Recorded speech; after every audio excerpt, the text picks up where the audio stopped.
Olá, senhoras e senhores, tudo bem com você? Maravilha. Senhores, eu quero responder duas dúvidas principais que nós tivemos desde que nós gravamos o vídeo da semana passada relacionado à extensão do visto B1, B2, turista, e o caso especial de Work Permit temporário para pessoas que têm F1. A primeira delas é a seguinte, serve para os dois casos. Ayrton, adianta eu fazer um pedido imigratório se a imigração está fechada? Pois é, essa foi uma dúvida que a gente recebeu e muito importante. Veja, na realidade a imigração não está fechada, tá? O que está acontecendo é o seguinte, se você precisa fazer um protocolo consular, consulados e embaixadas estão de fato fechados, então esse não dá para fazer. Um pedido de noivo, um pedido de casamento, um EB2, um EB3, enfim, tá? Um visto B1, B2 turista, né? Esse está fechado. Agora, a imigração está fechada para atendimento ao público. Então, se você tem uma entrevista agendada, se você tem um fingerprint para fazer, algumas coisas nesse sentido, eles estão remanejando. Agora, internamente, ela está trabalhando. Então, e não necessariamente aquele posto da imigração que é próximo à sua casa é o que vai julgar o seu processo. Então, se você vai, por exemplo, né, um processo EB2, ele será julgado lá no Texas, tá? Então, e aí muitas pessoas, não adianta a gente fazer o processo EB2, EB3 é um processo muito lento, ele tem um tempo para que ele possa ser. Eu sei que em virtude disso está todo mundo confuso, o dólar extremamente alto, mas a gente tem que tomar um pouco de cuidado com o calendário. Por quê? Porque o tempo que você perder aqui é o que vai ser acrescido para você receber o seu green card no futuro. Então lembrar que isso é um investimento a médio e longo prazo, dependendo do visto que você vai fazer. Então é importante que, mesmo com essa questão do dólar, você esteja atento. E até mesmo com isso, nós temos casos bastante interessantes, mesmo nessa crise. Empresas que estão valendo menos, então estão mais baratas, se você vai fazer um visto de investidor.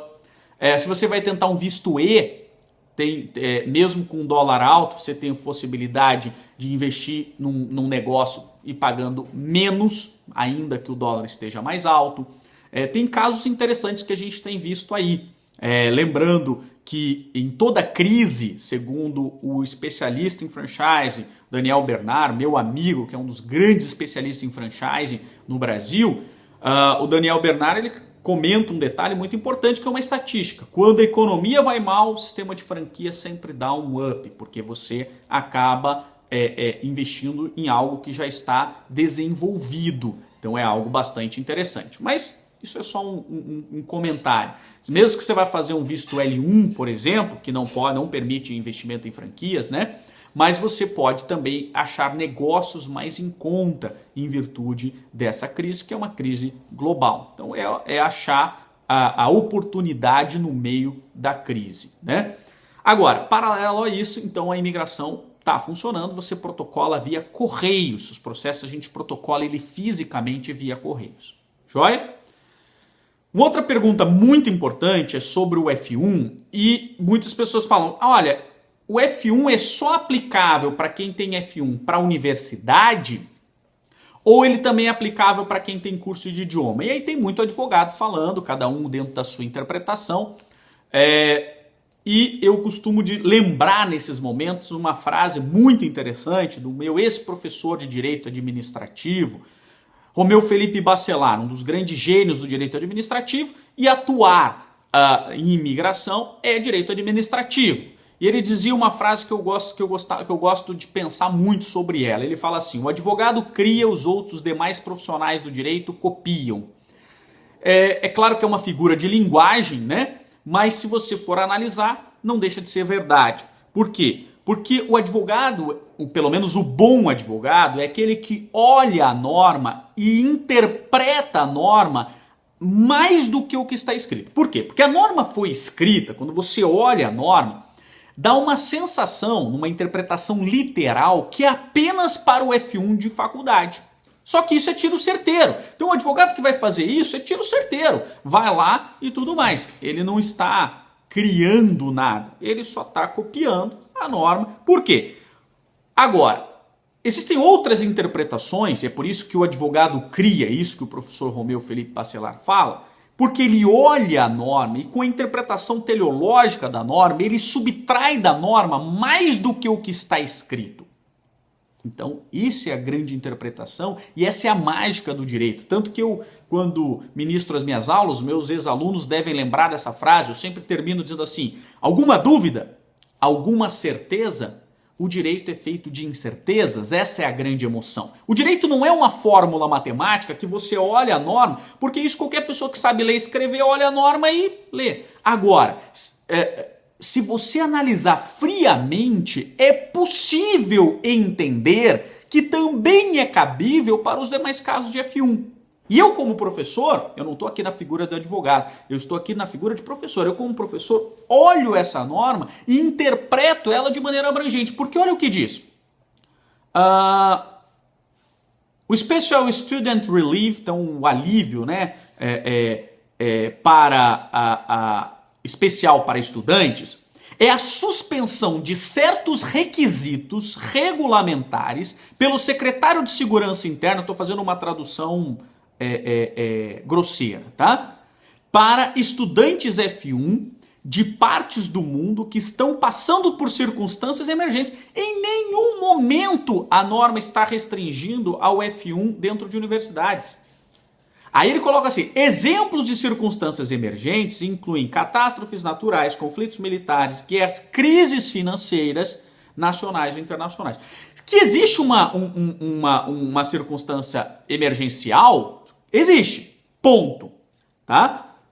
Agora, você se enquadra no requisito e ele coloca assim, aí é uma explicação. Você pode se qualificar para solicitar uma autorização de emprego fora dos campos, sim.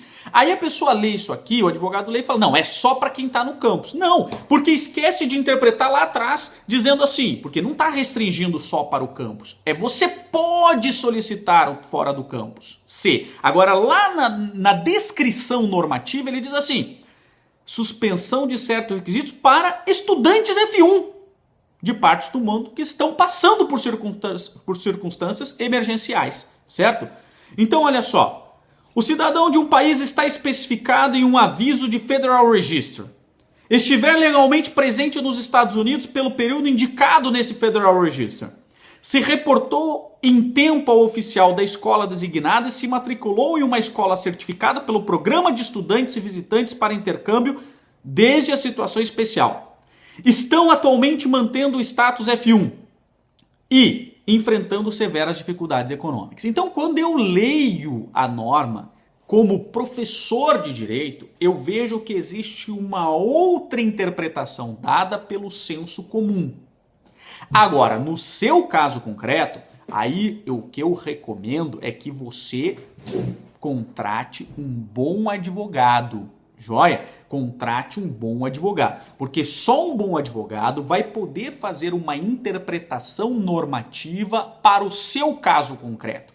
E esse aqui é o grande ponto. O que diferencia o professor de direito de um advogado americano habilitado para atuar nos Estados Unidos? A grande diferença é que eu posso fazer interpretações normativas dentro de como um acadêmico e o advogado ele vai utilizar o conhecimento que ele tem para o caso concreto. Eu faço em abstrato e ele faz no caso concreto. Eu não posso fazer no seu caso concreto, porque aí eu estou imiscuindo em área do direito que não é a minha feta, joia? Então eu não posso porque eu não sou advogado nos Estados Unidos. Mas como professor de direito e como acadêmico, eu posso ler a legislação e falar, olha, é possível, contrate um bom advogado.